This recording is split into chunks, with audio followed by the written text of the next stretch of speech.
असं वाटत आहे की दादा नॉट रिचेबल आहेत आणि इथे पत्रकार बंधू असतील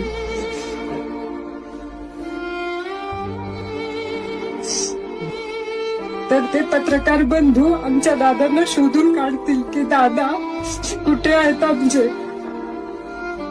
दादा कोणत्या ना कोणत्या चॅनलवरती येतील आणि आपल्या सोबत संवाद साधतील असं अजून देखील वाटत आहे.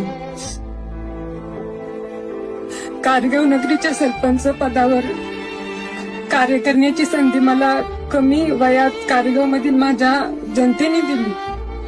त्यावरती आमच्या ग्रामपंचायत वरती संकट आलं आणि साहेबांच्या आणि मामांच्या माध्यमातून दादांना भेटण्याची मला संधी मिळाली. ज्यावेळेस मी दादांकडे काम घेऊन जात होते पहिल्यांदा, त्यावेळेस असं वाटलं मी तर नवीनच आहे. राजकारणाची पार्श्वभूमी पण मला नाहीये. दादा कसं काय माझे काम करतील.